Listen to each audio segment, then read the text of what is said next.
Hola, bienvenidos a un nuevo programa de Expediente INACYPE. Mi nombre es Luz María Saucedo Ruz y les agradezco que nos acompañen en esta ocasión. También a nombre del Instituto Nacional de Ciencias Penales, agradecemos al Canal Judicial este espacio para hablar de los temas más relevantes en materia de ciencias penales. El día de hoy vamos a hablar de los sistemas de información criminal en México, y para hablarnos de este tema nos acompaña el doctor Ricardo Corral Luna, quien es experto en sistemas, en seguridad y en sistemas de información.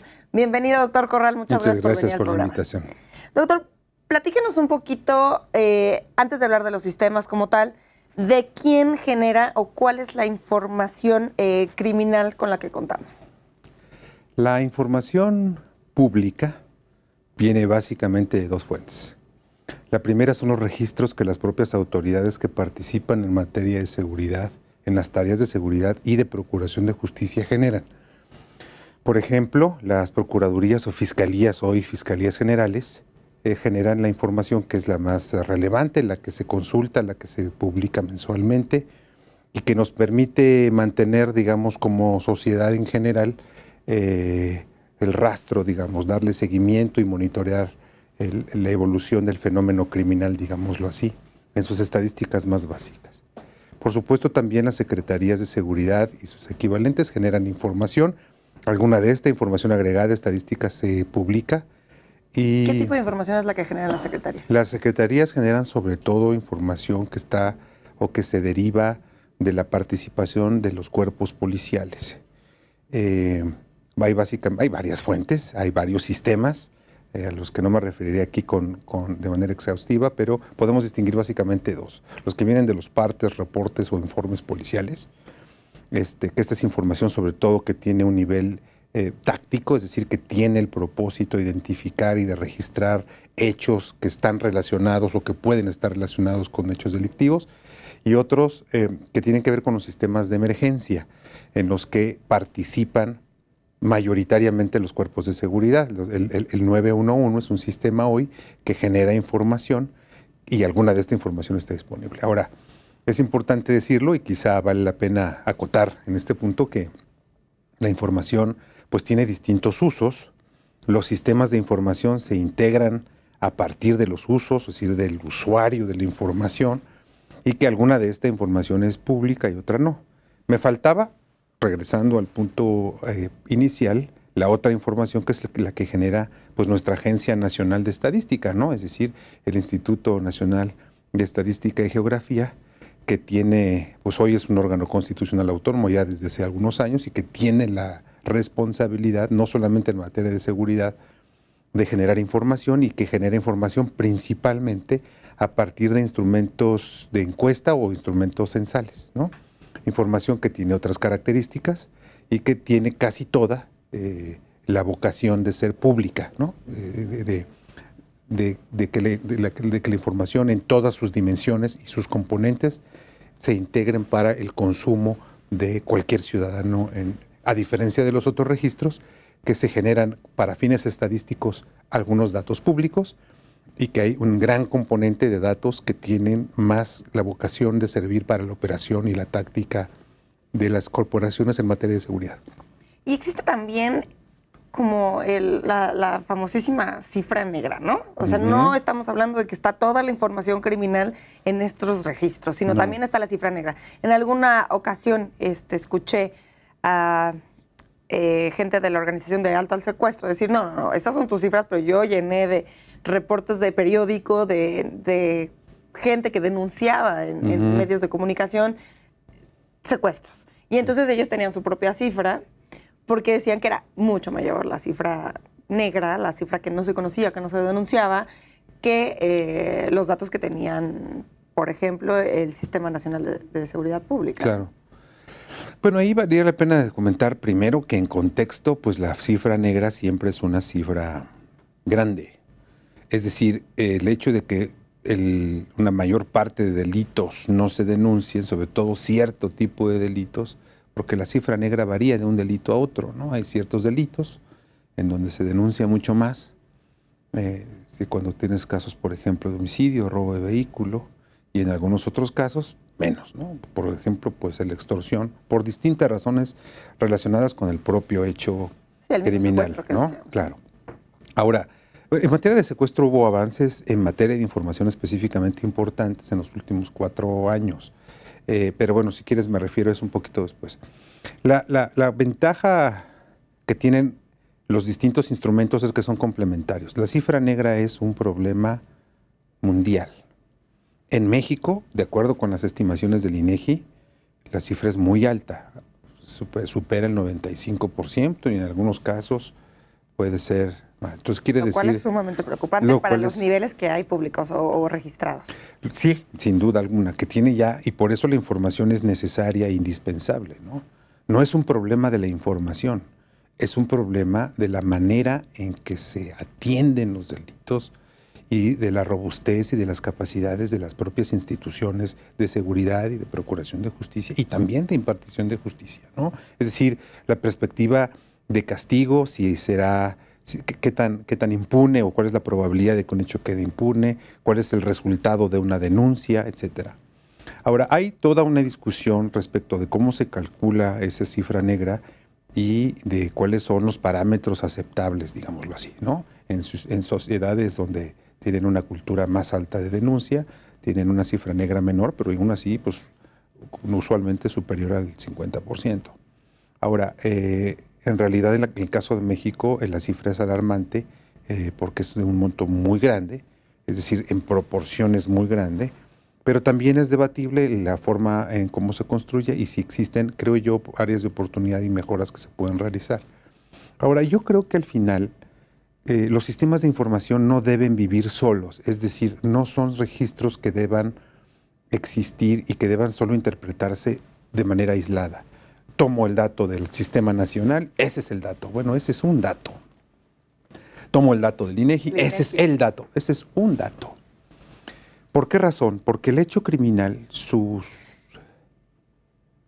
características, su sofisticación, su complejidad y la forma en cómo se lleva a cabo, supone que deben existir en los distintos momentos información que nos permita dimensionar el problema delictivo. Entonces, necesito la información de llamadas anónimas y de primeras llamadas y avisos, incluso emergencias, luego de la actuación del policía, luego de la denuncia frente a la autoridad ministerial, luego de lo que sucede. Pero ahí no se duplicaría, por ejemplo, en el del informe policial homologado, el de la información del registro de policía con la delictiva. O sea, es que forma parte, ¿no? ese es parte del asunto, ¿no? Si un policía en su actuación determina, bueno, tiene la obligación por las características del propio procedimiento que debe llevar el caso porque es un caso que se persigue de oficio, por decir una cosa, entonces, en efecto, la actuación del policía tiene que estar ante la autoridad ministerial, pero no todos son así. Claro. Hay hechos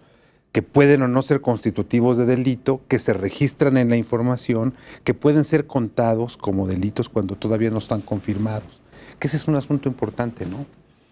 Incluso el dato que nosotros tenemos de denuncias son denuncias de hechos que son presuntos delitos, que todavía no han sido, digamos, confirmados o juzgados. Claro, solo hay investigación. Exactamente. Es el inicio de alguien que llega y denuncia un hecho para que se investigue.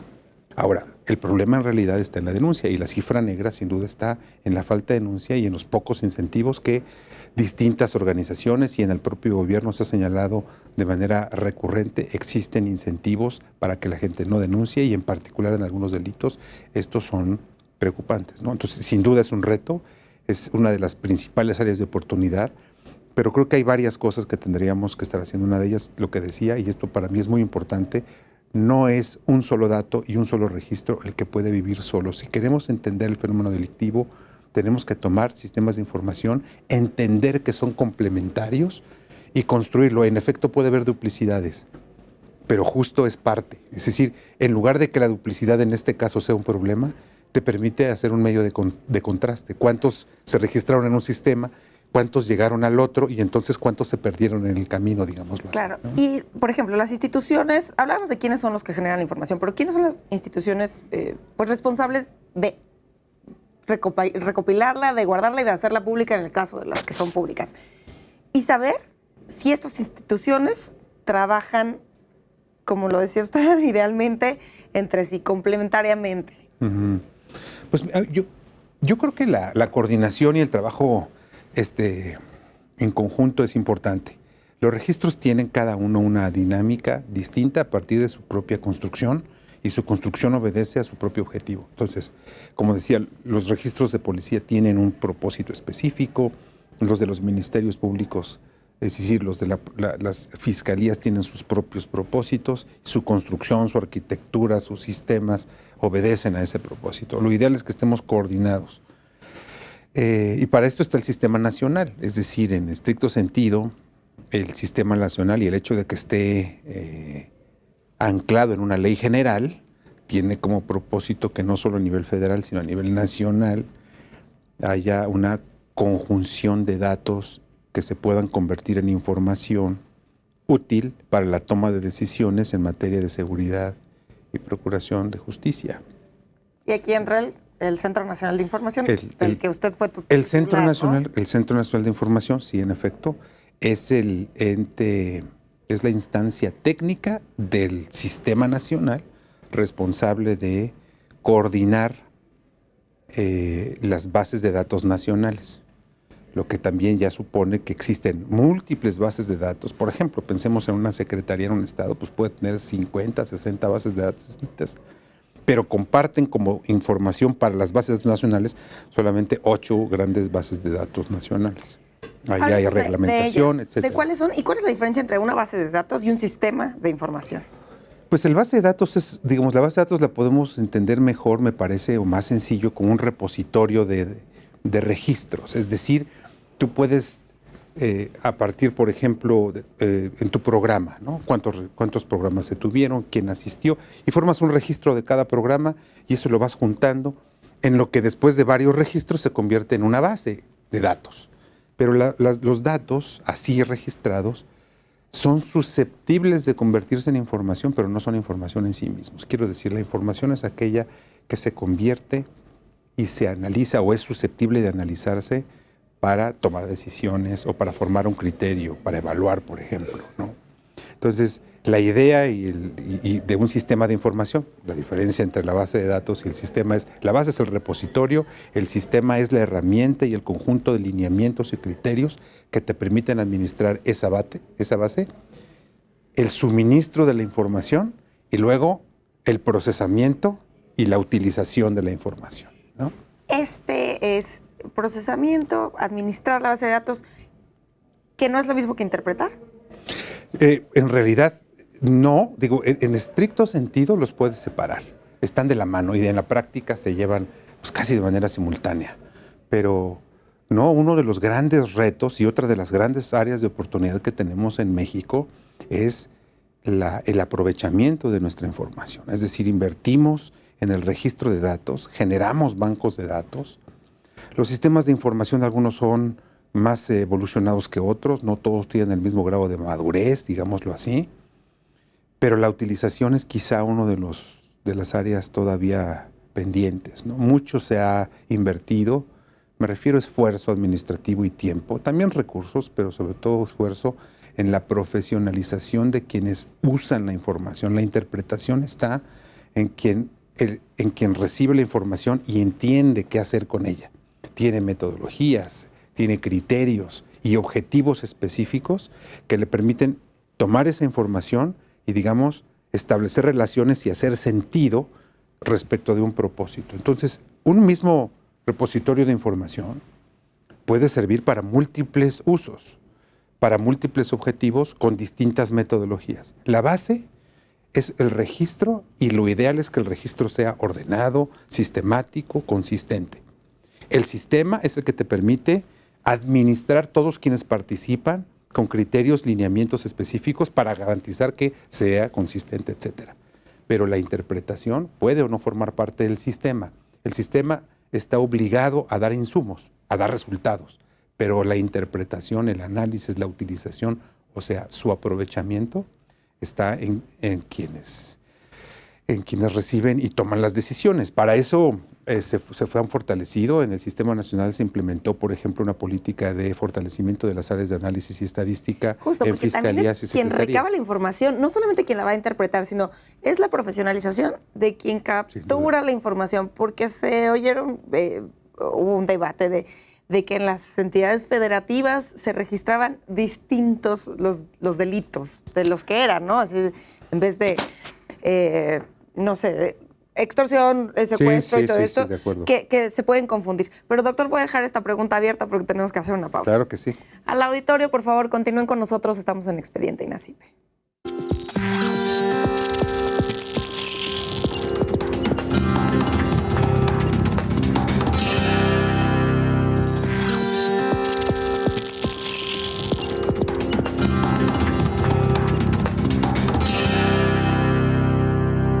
Gracias por continuar con nosotros en Expediente INACIPE. Les recuerdo que pueden estar en contacto con nosotros a través de nuestro Twitter, que es @expediente_. Queremos saber sus comentarios y sugerencias acerca de nuestros programas. También, si se perdieron alguno de nuestros programas, pueden seguirnos en nuestro canal de YouTube, que es Expediente INACIPE. Los invito a suscribirse. El día de hoy estamos hablando de los sistemas de información criminal en México con el doctor Ricardo Corral. Doctor, antes de irnos a la pausa, dejaba abierta la pregunta de, bueno, usted me hablaba de la importancia de la profesionalización de quienes pues utilizan la información que generan estos sistemas de información. Y yo le preguntaba, bueno, y también de quien captura la información, ¿no? Estábamos hablando de mala clasificación de delitos en el caso de incidencia delictiva. ¿Qué es lo que se debe de hacer o lo que ha pasado con estos registros? Bueno, en particular, digo, aquí la cifra que se conoce con mayor frecuencia y que es el referente constante es el del Sistema Nacional. Me refiero a ese para no hablar de todas en general. El de incidencia delictiva. El de la incidencia delictiva que publica el Sistema Nacional, que es responsabilidad del Centro Nacional de Información, del Secretariado del Sistema Nacional de Seguridad Pública, el Secretariado Ejecutivo, es una base de datos que se construye con información de las fiscalías. Y digamos que su calidad de información depende, como cualquier otro sistema, de varias cosas. Una, de la calidad de los registros, es decir, de cómo es que se recolecta esta información, y para esto requieres las tres cosas, ¿no? Así, requieres el repositorio, requieres el sistema y requieres la gente capacitada para poderlo hacer, ¿no? Y eso significa infraestructura, es decir, dónde denuncia la gente, cuando la gente denuncia, porque finalmente son, decíamos, registros de denuncias de delitos, de presuntos delitos, digámoslo así. La otra que tiene que ver, esta digamos, es la puerta de entrada, la otra que tiene que ver con la administración, la integración y el procesamiento para su reporte. Y la otra que tiene que ver con la integración y la publicación, que es lo que toca, este último tramo es el que toca a la federación. Entonces, lo importante aquí es entender que el sistema es un sistema complejo que además depende de 32 fiscalías estatales y de 32 códigos penales. Y una federal. Con sus propios. Entonces, hay un componente, digamos, jurídico formal importantísimo que influye sobre los resultados de la base. La homologación de criterios para la clasificación de delitos es un reto enorme. En 2010, 2011, el INEGI hace un primer esfuerzo por publicar lineamientos para invitar a las fiscalías a que lo hagan, y para cuando iniciamos el proceso de cambio metodológico en el Secretariado Ejecutivo en 2014, 2015, esta es una base. Las fiscalías no necesariamente siguen esto porque, tienen sus propias razones. Una tiene que ver con la dificultad que tenía adaptar sus sistemas y capacitar a la gente en una nueva metodología, y la otra, lo que dices, estrictamente, pues que los tipos penales no necesariamente coinciden, son los mismos, ¿no? Entonces ellos dicen, bueno, una cosa es lo que yo registro en el momento que doy entrada a una denuncia para la investigación propia de la tarea sustantiva de la Fiscalía, y la otra es cómo lo registro de acuerdo con un criterio homologado para la Federación. Y ahí hay un enorme. Entonces, se ha hecho mucho, se hizo un esfuerzo enorme, pero sin duda es un esfuerzo que no se concluye de un año para otro, ¿no? Son esfuerzos estos estructurales. Necesitamos avanzar en criterios distintos, necesitamos cambiar el marco legal y sobre todo necesitamos establecer mecanismos para la revisión y auditoría de los datos. Es decir, hoy, por ejemplo, cualquier dato que me presenten, yo no tengo federación, que soy el responsable de publicarlos, no tengo la posibilidad de auditarlos. Es decir, no existe una obligación específica y yo no tengo una atribución, me refiero yo, la federación no tiene una atribución específica para auditar esos datos. Entonces es parte del marco legal formal que requieres para que un sistema de información funcione. Lo otro son los medios de acopio que también tienen que evolucionar, los sistemas, la capacitación de las personas, la creación de las áreas de análisis estadística. Es decir, si ves el problema desde su integralidad, desde los distintos aspectos que la conforman, puedes avanzar primero en la parte metodológica, eso se avanzó, INEGI lo hizo el secretariado, lo hicieron en conjunto en los últimos años y ahí hay un primer avance importante. Luego está la práctica, esto que tú comentabas, que es cómo se registra, quiénes lo registran, en qué sistemas, con qué criterios. Y luego está el acopio, la integración y el reporte. Y finalmente está el monitoreo, el control, la verificación y la auditoría de datos que te permite garantizar que esto está resultando en el digamos que tienes un grado de credibilidad importante, ¿no? Esa verificación de información es difícil de lograr porque estamos en una federación. Cada entidad federativa pues es soberana. Claro. Y por lo tanto, no solamente es un asunto de sus leyes, digamos, o sus códigos penales, es un asunto de que tienen la autonomía de dependencia. De ¿no? voluntad. Claro. Sí. Hoy depende de voluntad. En cualquier otro sistema integrado a nivel nacional tendrías, digamos, los mecanismos necesarios jurídicos para poder ir y revisar estos datos en conjunción con las fiscalías, porque ese es otro de las fallas. Se tiende a tratar a los estados como si fueran menores de edad. Se les dan las recetas desde el centro, se les dice qué hacer y se les descalifica con facilidad. Esa no es la mejor forma de trabajar con ellos. Ha demostrado una y otra vez que falla pues no es una estrategia, esta forma de trabajo, y que las fiscalías son capaces de generar información útil, igual que las secretarías de seguridad pública, robusta, y que tienen sin duda la posibilidad, y así lo han demostrado con buenas prácticas, de generar mejoras en muchas áreas distintas de esto que es un sistema complejo.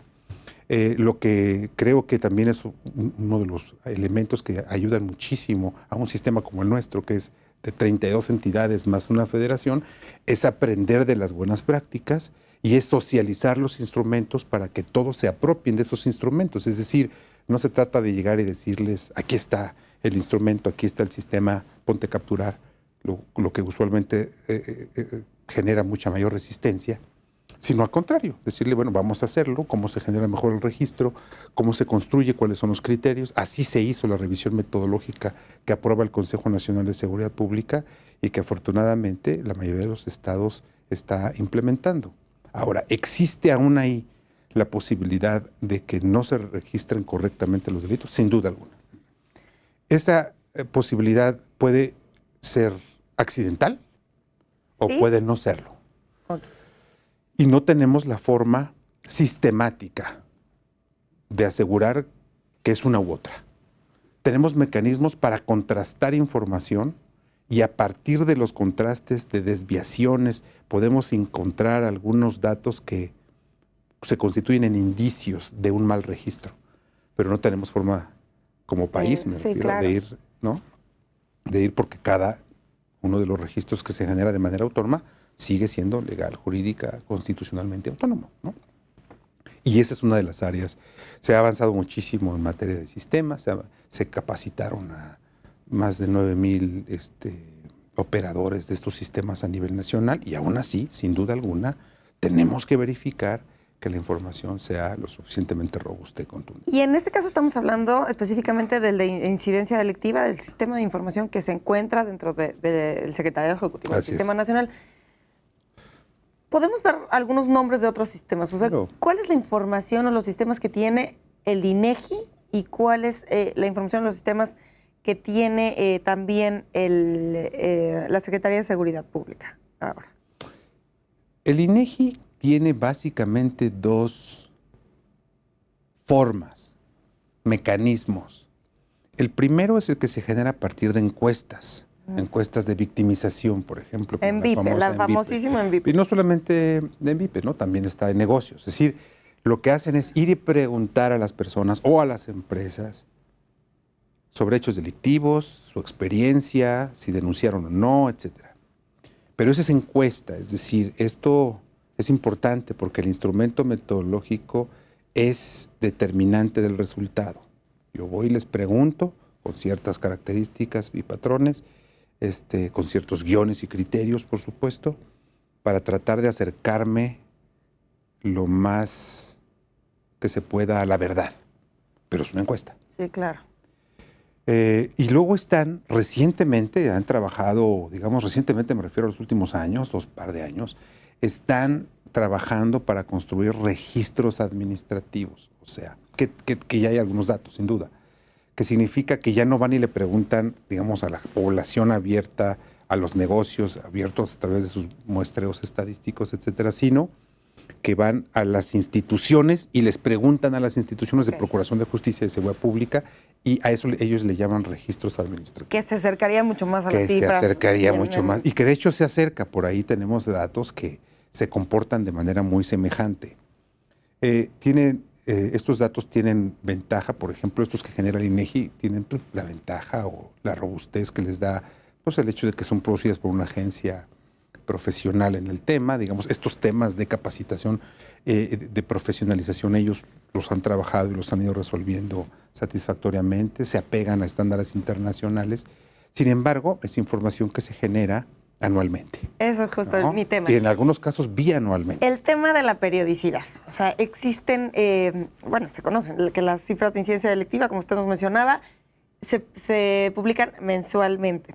Y el INEGI publica información anual. ¿Cuál es el problema de la inmediatez de la información que generan de incidencia delictiva? O sea, es un mes. No pudo haber o existen errores o correcciones que las entidades federativas hacen para estas cifras porque pues es información inmediata, o sea, es la de un mes inmediato atrás. Sí, por supuesto. ¿Qué problemas puede traer esto? Pues, o beneficios, ¿no? Que también son beneficios. Exacto, yo creo que más bien son beneficios, es decir, te permite tener un pulso. A ver, si regresamos al punto original, donde los datos y los sistemas de información con que se aprovechan, se administran y se aprovechan, tienen como propósito facilitar la toma de decisiones, fortalecer la toma de decisiones, pues necesitas información rápida, inmediata, ¿no? Eso no quiere decir que una información de una construcción más robusta, digamos, y con una metodología diferente que supone un despliegue nacional, etcétera, como una encuesta, no sea útil, sin duda lo es. Por eso decía, pero no es un sola base.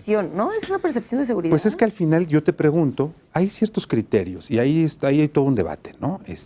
Habrá que decir con claridad, en todos los países se miden de todas estas formas, es decir, la encuesta es igualmente válida como encuesta. El problema es que no podemos confundir y pretender que no es una encuesta y que no te estoy preguntando y que tengo que confiar en lo que tú me dices, porque al final es eso, es decir, tú sufriste o tuviste, fuiste víctima o sabes de alguien que fue víctima de un delito. Sí. ¿Cuántos? No, pues muchísimos. ¿Cuántos son muchísimos? 7, 8, ¿sí me explico? Es decir, sí, claro. Bueno, hay criterios y metodologías para depurar esta información. Es decir, tampoco estoy diciendo que pues, cualquier ocurrencia queda plasmada ahí, sin duda, y vuelvo a decirlo, se basan en protocolos y en criterios y en metodologías que están internacionalmente aprobadas. Pero es una encuesta importante y válida, pero también importante y válido el otro, ¿no? Entonces, y el tema ahí es tenemos... que cuesta, que es otro de los temas. Claro, sigamos con eso. Todos cuestan. La verdad es que todos cuestan. Quizá unos son más costosos que otros, pero todos, la información es una inversión, la verdad, siempre lo es. Regresando a los registros de las propias instituciones de seguridad pública y de procuración de justicia, pues tienes la inmediatez, lo que supone también que tienes la posibilidad de cometer De cometer errores, que eso hay protocolos y sobre todo hay criterios y sistemas que te permiten irlo depurando y detectarlos a tiempo, pero también hay reclasificaciones. Por ejemplo, si yo lo que estoy contando son delitos que se denuncian, pero que todavía no sé, por ejemplo, yo digo que fue un homicidio, resulta que no fue homicidio, sino que fue un accidente. O digo que fue un accidente, que fue un homicidio culposo, resulta que fue doloso porque pues, no se cayó solo, sino que lo tiraron y por eso se murió, ¿no? Esta es una reclasificación. Entonces, cuando tienes información inmediata, tienes que tener la posibilidad de que las instituciones hagan ajustes en función de lo que van encontrando en la propia investigación para que no termines contando mal ese delito, ¿no? Claro. O sea, lo registras. O doble, ¿no? Que o doble. es las cifras que se dieron en un inicio y luego digan, bueno, esto se sentenció o esto fue. Sí, o no fue delito. O no fue. ¿No? Pero también ha sucedido lo contrario, porque cualquiera pensaría, bueno, entonces esa es una forma para ocultar información. No, tenemos también casos de información que no se registró en su momento y que te dicen, oye, yo registré esto como un accidente, pero resulta que no lo fue, y estamos abriendo una carpeta de investigación por ejemplo, homicidio, ¿no?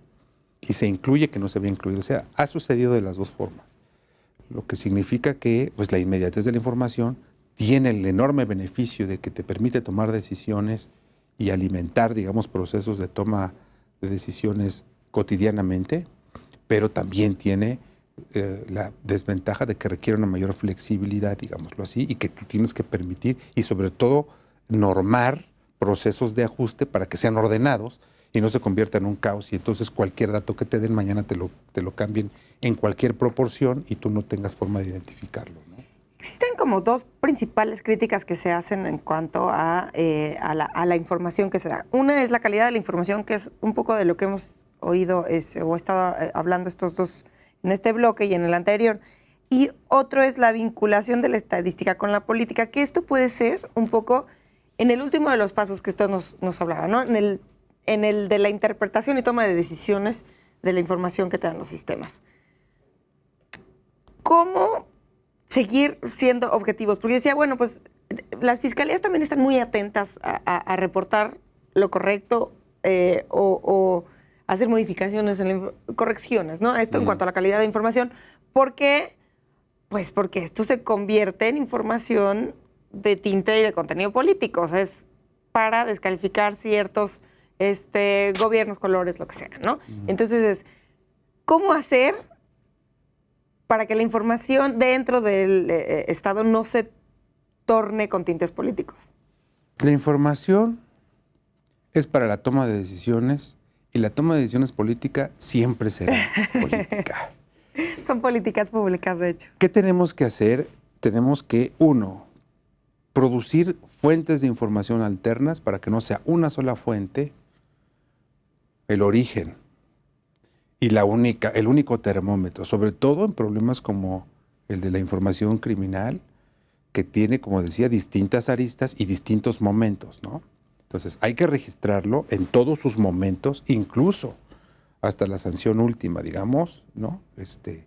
En el Poder Judicial. E incluso hay que dar seguimiento después para ver si ¿No hay un sistema de información de sentencia? Hay sistemas de información, pero cada uno de estos sistemas tiene su propia lógica y no necesariamente están integrados, ¿no? No necesariamente lo están. Ahora, tenemos mucha mejor información, hay que decirlo, porque normalmente en estos temas tendemos a ser pesimistas. No es el caso. México no solamente en una instancia, sino México, los estados, la federación, sus órganos autónomos han tenido avances importantes en los últimos años. Estamos avanzando en la dirección correcta, pero hay muchísimo por hacer. ¿Esta información es segura? O sea, me refiero a hackeos y todo este tipo de pues situaciones depende del que sistema, se dan. Depende del sistema. Recuerda que por ahí se invirtió, al menos para las bases nacionales, se invirtió mucho tiempo en una plataforma que era una plataforma tecnológica que tenía, entre otras virtudes, la de tener repositorios seguros y medios de transmisión de información segura. Pero nuevamente, es que son dos niveles de información.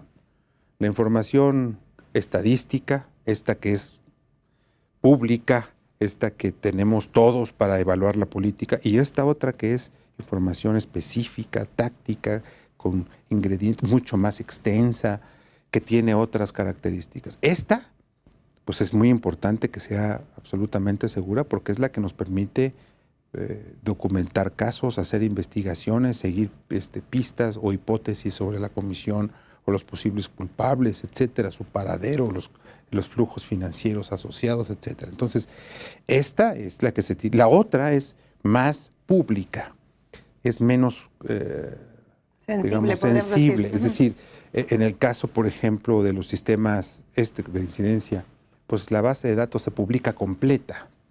En la incidencia delictiva que publica el Sistema Nacional se publica la base completa, es decir, se pone todo a nivel detallado. No hay nada que hackear ahí, por ejemplo, ¿no? ¿Por qué? Porque lo que hacemos justo como país es ponerlo a disposición de todos. Pero en realidad el tema de la seguridad tiene que ver con la otra parte, ¿no? ¿Para qué la estás utilizando? Quitarle el tinte político es desnaturalizar la información. Ahora, lo que debemos también es, decía, por un lado, generar fuentes alternas. Por otro lado, robustecer y explicar y convencer de que lo que se tiene es dentro de las capacidades jurídicas, administrativas y de recursos, lo mejor que se puede. Y podemos sin duda todavía mejorar mucho más lo que se ha alcanzado. 3, educar a nuestros usuarios, ¿no? Para que cuando lean un dato lo entiendan y puedan hablar, digamos, con conocimiento de causa y eso le dé también mayor robustez a sus opiniones, ¿no? Que es fácil. La descalificación muchas veces no tiene que ver tanto con la información, sino con la incomprensión del dato que se está viendo, ¿no? Se ve un dato al vuelo y de pronto pareciera que... Porque no es sencillo. O sea, porque no... Yo, Luz María, abro esos datos y... No, no son sencillos. Eso es un reto. La idea justo es acercarlas al usuario para que las entienda, porque en la medida que las entiende, las puede aprovechar mejor. Sin llegar a una interpretación, ¿no? Nada más es que siempre, es decir, para eso queremos la información. En realidad creo que una información que no tendrá una interpretación en algún momento es una información inerte. Queremos hacer interpretación. Claro, el problema es que la interpretación se convierta en un sentido de descalificación, ¿no? O por el contrario, ¿no? Quien utiliza la información, que eso es claro, un caso clásico de manipulación de datos, quien manipula datos para con esos datos crear una versión de la realidad distorsionada con la finalidad de obtener un beneficio, ¿no? Y bueno, pues en los sistemas autoritarios, por ejemplo, en la historia, pues hay múltiples ejemplos de que esta información, no solamente la criminal, sino en general, sobre el desempeño económico, por ejemplo, se manipula con la finalidad de dar una imagen distorsionada de la realidad y con esto tener una renta política. Claro. Doctor, tenemos que hacer nuevamente una pausa, pero vamos a profundizar un poquito más en este tema. Al auditorio, por favor, continúen con nosotros, estamos en Expediente INACIPE.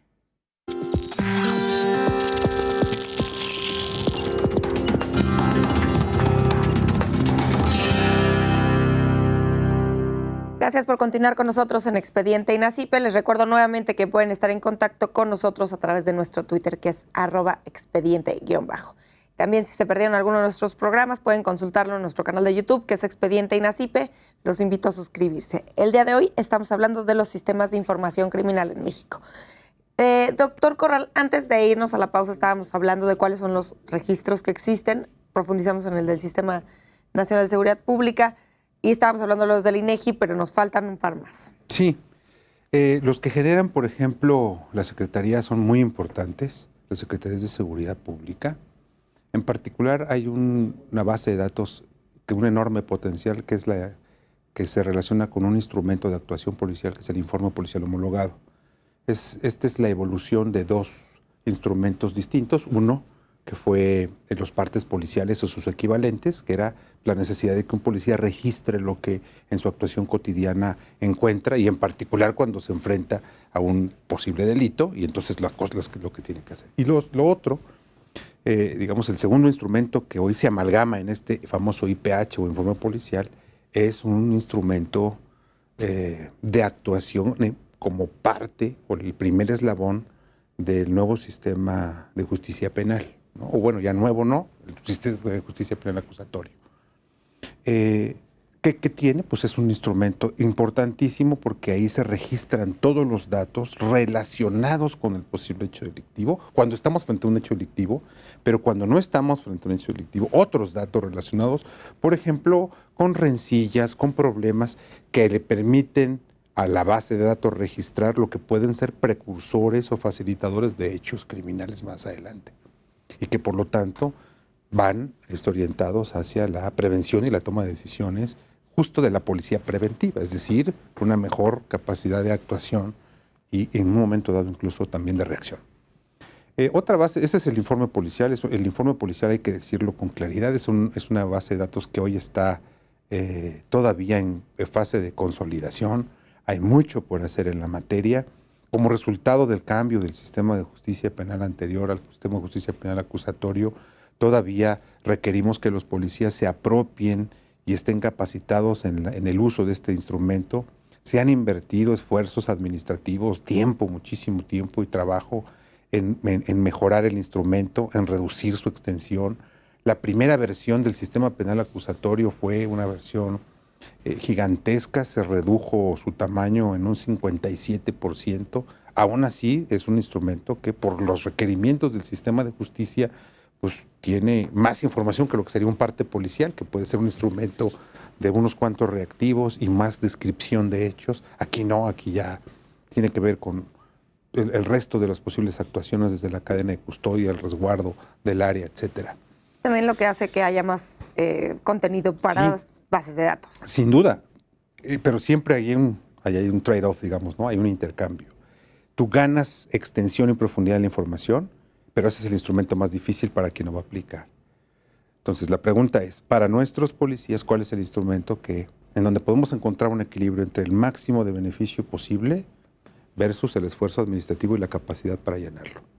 Y no me estoy refiriendo a capacidad de que le entiendan o no, sino que tengan el tiempo para hacerlo. Sobre todo el tiempo. El primer obstáculo en el informe policial que se aprobó hace ya algunos años para el sistema penal acusatorio es que podían tardar hasta 3 horas llenando un informe. Entonces es un policía que tiene frente a un hecho que llenar 2 o 3 horas, ocuparlo en llenarlo, pues es un despropósito administrativo, aunque en términos de información sea tan exhaustivo que puedas soñar con que si tuvieras esa información vas a poder hacer maravillas. En realidad terminas no teniéndola porque pierde eficiencia totalmente la actuación policial.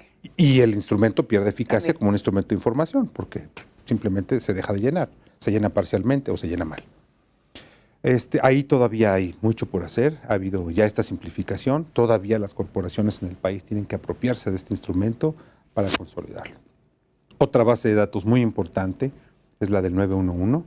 También el 911 es un sistema que también está descentralizado, que depende y que además es propiedad básicamente de las entidades federativas. En México hay 194 centros de atención de llamadas de emergencia que pertenecen a estados y municipios. Entonces hay un esfuerzo enorme de coordinación, de homologación y algo muy semejante a lo que se hace en materia delictiva, se hace también en registros. Hubo que crear un catálogo nacional para que pudiéramos hablar el mismo lenguaje. Ya hay una base de datos que se está consolidando. ¿A qué me refiero con consolidando? Tenemos que consolidar o garantizar los canales de suministro. Tenemos que garantizar que la información se realice. Tenemos que hacer lo mismo que pedimos o que necesitamos para una, necesitamos para otra. Si queremos calidad, tenemos que poder verificar la información. Pero esa información, a nivel estadístico agregado, va a ser de una enorme utilidad porque tiene 2 virtudes que es lo que le atribuíamos hace rato a la información cotidiana, pero que tiene pues cierta flexibilidad y características que la hacen de pronto pues, susceptible de críticas, y la otra que puede ser muy robusta, pero que se publica anualmente. Esta tiene esa posibilidad, digamos, que de acercarse, de encontrar un justo medio, y de hechos que no necesariamente son delictivos, pero que son importantes para, sobre todo, la prevención del delito. Eso me llamó la atención. Hace un rato nos decía que de esta base de datos, esta información que se registra de las llamadas de emergencia, la mayor parte son de seguridad, o sea, lo cual va totalmente aplicado al tema del día de hoy, pero pues el ciudadano hubiera pensado que eran más de servicios médicos. ¿Por qué? Porque estamos más acostumbrados a tal vez por la serie norteamericana que estuvo muchos años en México transmitiéndose, decir, no, pues el 911 es para cuestiones de emergencias médicas más que de seguridad.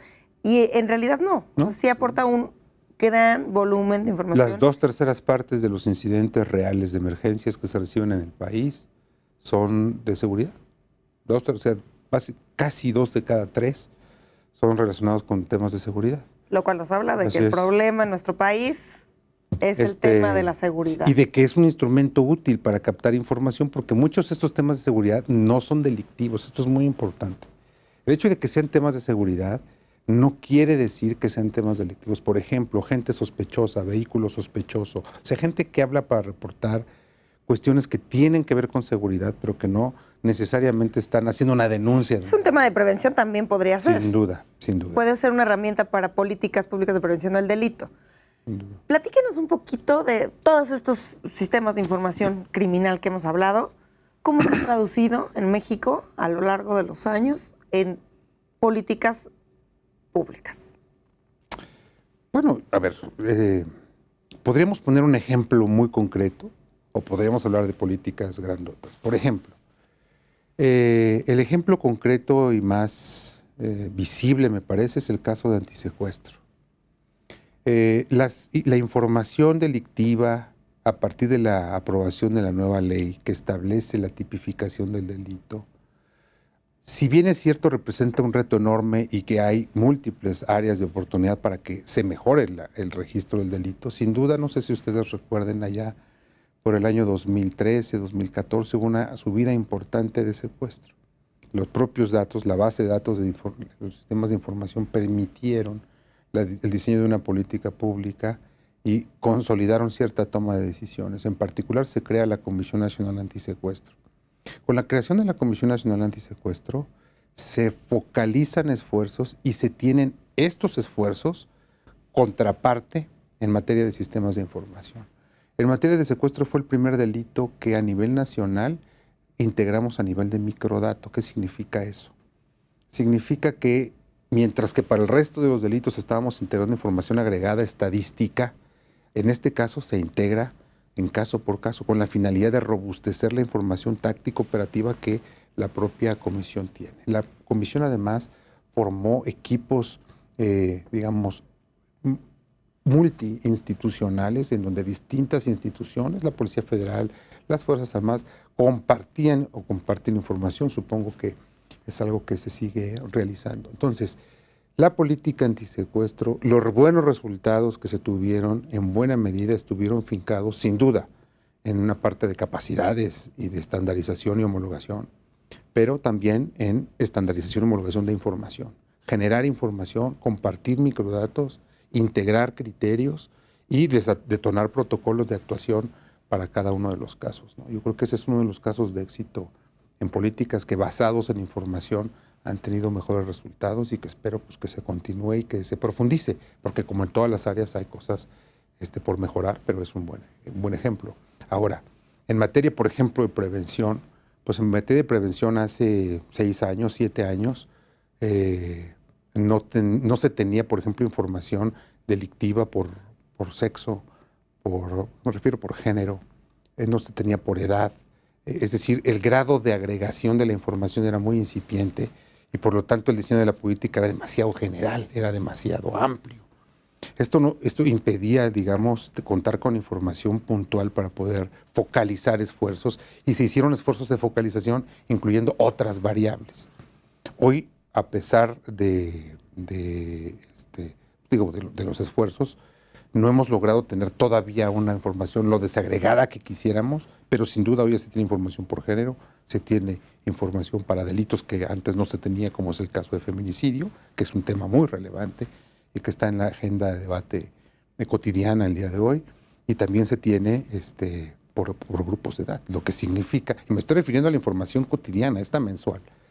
Eso quiere decir que tenemos mejor información para una mejor focalización de las acciones, por ejemplo, para la construcción de mapas, para la construcción de polígonos de intervención. ¿Qué sucedió, no? En la Ciudad de México se hicieron como mapas de focos rojos de la delincuencia, ¿no? Sí. Entonces, y hasta había como una aplicación, estaba en internet, es decir, estas son las zonas de los focos rojos de la delincuencia. Quizá una de las innovaciones de Ciudad de México fue hacerlo público. La construcción de mapas, la identificación de zonas de riesgo, la construcción de polígonos, digamos, sociodemográficos que se acotan geográficamente a partir de información criminalística, pues es parte de las metodologías, digamos, o de las herramientas con que se cuenta para el análisis criminal. ¿No se han utilizado desde hace mucho? No, que quiero decir, no solamente que se han utilizado desde mucho, pero es que ese es el tema. Tú tienes una metodología normalmente desarrolladas en otras partes del orbe, ¿no? Pero requieres el insumo, la información para tenerla. Hoy tiene. Ciudad de México es una de las entidades federativas que ha tenido una mayor inversión y desarrollo en materia, por ejemplo, de sistemas y que tiene información para poder generar. Afortunadamente, ya tenemos otras entidades federativas que también lo han hecho y que lo han hecho exitosamente. Es lo que decíamos hace rato, ¿no? Ha habido inversión, ha habido un progreso enorme, no estamos en la misma situación que hace 10 años, por ejemplo, y hay entidades federativas que han avanzado y hay otras pues, que necesitan avanzar y, digamos, ir de la mano de esas buenas prácticas y de los estándares que se han construido para eso, para que se robustezcan sus bases, sus sistemas y el personal con que se administra, ¿no? Doctor, nuestro tiempo se terminó, pero yo le agradezco muchísimo. Me gustaría que me dijera si usted considera que hay más bases de datos por crear, más sistemas de información por crear. Yo creo que sí, yo creo que todavía, por ejemplo, en materia del nuevo sistema de justicia penal y la ley o las leyes, diversas leyes, mandatan la creación de bases, por ejemplo, sobre trata, ¿no? Trata de personas, delitos específicos, que todavía tenemos el reto de construir, la utilización de mecanismos alternativos de solución de controversias, la vinculación de estos bases de datos que son de seguridad y procuración con las bases o la información que se pueda generar en el Poder Judicial, es vital, digamos, para robustecer la visión que tenemos del fenómeno criminal desde sus distintas aristas, decíamos, ¿no? Desde la información de calle, el policía, la denuncia, y la cruzarlo también para medir la efectividad, ¿no? Claro, la intervención judicial y las encuestas. Entonces, si tenemos todas estas aristas sobre el fenómeno, podremos construir o tener una mejor imagen más realista del fenómeno. Sí hay.